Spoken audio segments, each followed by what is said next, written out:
Okay students, welcome to the online classes, and today I am going to start my mother at 66. In the classroom I will be giving you the notes and summary of my mother at 66 in the classroom, but right now I am going to start the poem. Okay, let's start. My mother at 66. Actually, in this poem the poet relates a personal experiences. Actually, the poet shows throughout the poem, the poet shows poetess, not the poet, Kamala Das, she is a female, and the poetess shows a personal relationship, a personal experience, not the relationship, but the personal experience throughout the poem. And through it, she depicts or she shows the common paradox of human relationship.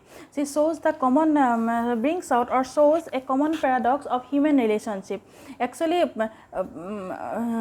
sometimes we feel deep pain, बहुत बेसी आमार केতিয়াবা বেয়া লাগে কাৰোবাৰ প্ৰতি, কিন্তু আমি হেতু এক্সপ্ৰেছ কৰিব নোৱাৰো.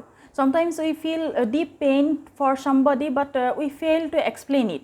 We fail to express it. কেতিয়াবা এনেকুৱা হয় যে আমি কাৰোবাৰ প্ৰতি দুখ লাগে, বেয়া লাগে, বহুত দুখ লাগে, কিন্তু আমি হেতু এক্সপ্ৰেছ কৰিব নোৱাৰো. We fail to express it. Okay, and the poem is like this.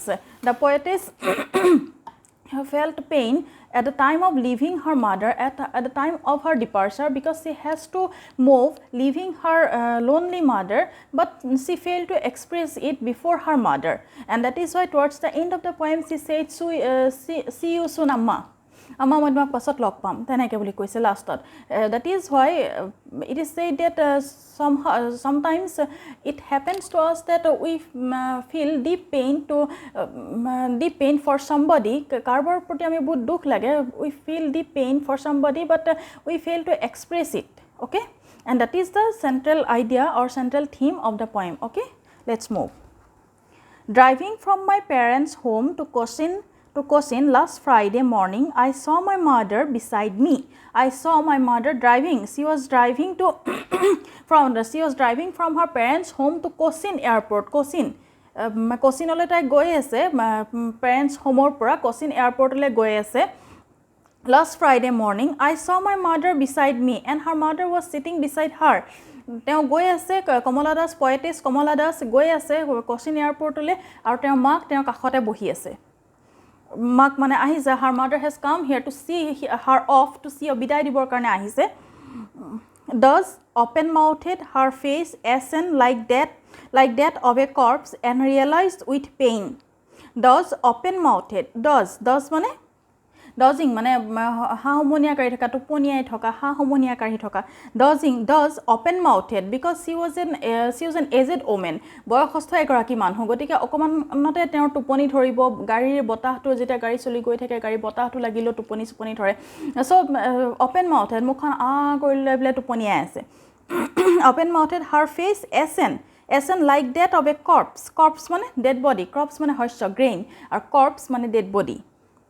Thus open mouthed, her face ashen means pale and grey, like that of a corpse, like that of a dead body, and realized with pain that she was as old as she looked.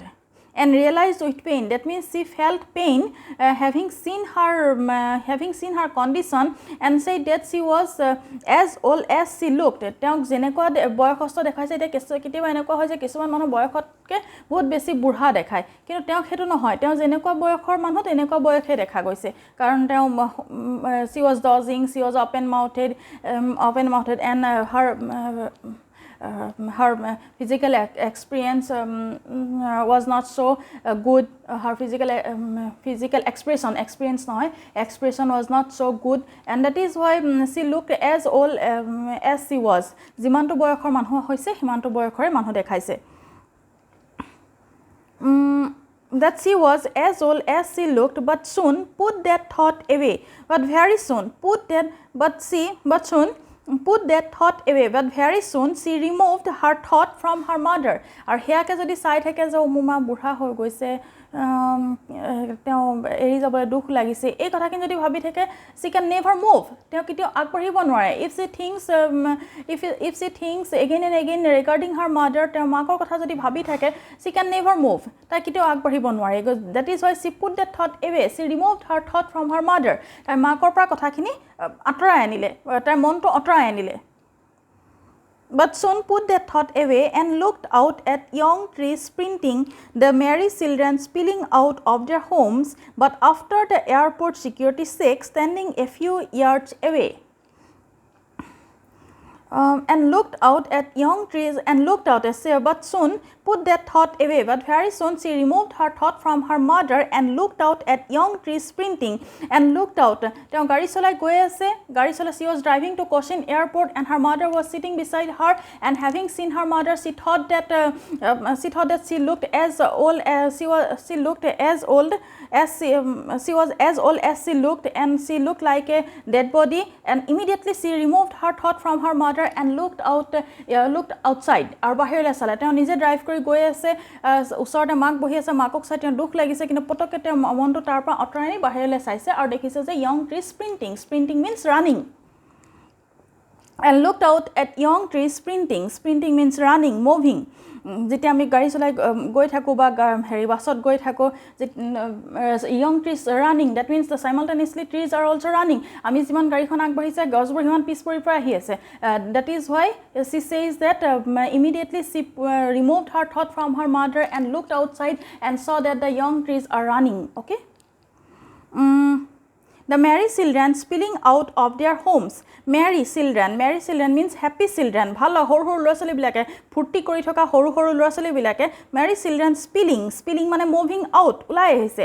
Happy children are coming out or moving out. Spilling means moving out of their homes, but after the airport security check, in order to reach the flight, you have to go through the security check jabo lagia hoy. Security check mane routine check up at a time at airport, routine check up security check kora hoy. But after the airport security check, standing a few yards away, after the security check, she has to go inside and she was standing a few yards away. Alop durot তেওঁ ৰখি আছে. I looked again at her. তেওঁ আকৌ তেওঁৰ ফালে চালাম, পয়তে আছে আকৌ মাকৰ ফালে চাইছে. প্ৰথমতেতো গাড়ীত আহি থাকোঁতেতো মন কৰিছে যে ইমান বয়সস্থ মানুহ dead body etar niha dekhaise. She was open mouthed, she was dozing, and immediately she removed her thought from her mother and looked outside and saw that the young trees were running, small children were coming out of their homes and they were playing. But after the security check, she has to go inside and her mother was standing a few yards away. Okay. I looked again, then again she looked at her mother. Ako teo makor phale sale. At the beginning of the poem, I have said you that sometimes we feel deep sympathy or deep pain towards someone, for someone. Ami ketiaba kisuman manhor proti bor dukh anubhob kor, sahanubhuti anubhob kor, but we cannot express them. Kintu ami heto ebor express koribo noaru. We can never express them. The same thing happened to this poetess also. She felt deep sympathy. She felt deep sympathy for her mother, because she was her mother and she was aged. She has to leave her for her work. Nijor kamor karone eribo loga hoise, but she can never express her deep pain to her before her mother. Teo makor agot he dukh khini teo prakash koribo pora nai. I look again at her. Mo ako teo loi salo. When pale, when means colorless. বয়সস্থ এগৰাকী মানুহ যেনেকুৱা হয় facial এক্সপ্ৰেছনটো তেনেকুৱা দেখাইছে. When means colorless, pale means faded. হেতা পৰি গৈছে, বৰণ নোহোৱা হৈছে, হেতা পৰি গৈছে. As a late winter's moon, and her look can be compared to the late winter's moon. ঠাণ্ডা দিনৰ শেষৰ যেটো জুনৰ বৰণ যেনেকুৱা হেতা পৰি থকা দেখায় তেনেকুৱা দেখাইছে. And felt that all familiar as my childhood's fear, but all I said was see you soon, Amma. All I did was smile and smile and smile. As a later, and felt that all familiar as, familiar means porisito, sinaki, familiar, hodai sini pai thoka, very known, well known, familiar, known. As means continuous feeling of pain. Bhoy loga, purona bhoy loga, purona jitu bhoy he bhoy to ubhoti ahise. And felt that all familiar as. And when I looked again at her, I saw her colorless and faded, and she can be compared, and her facial expression can be compared to a late winter's moon. And immediately I felt my old familiar as, and immediately I felt my old known fear, and that is my childhood's fear. Mor horute jitu bhoy asil, but all I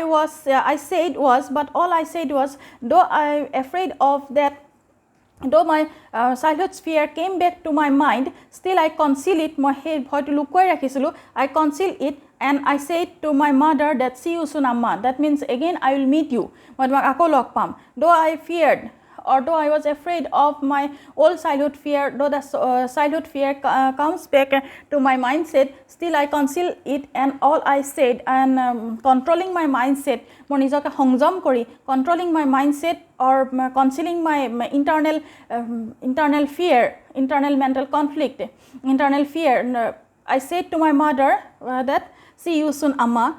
All I did was smile and smile and smile. I have to do only one thing at the moment of departure, and that is smile and smile. Teo matra okol hahiye thakil ar mukhere onne eku kotha nokole. Okay, that is the entire poem. That is the entire poem, and in the classroom I will giving you the notes and summary. Okay, thank you.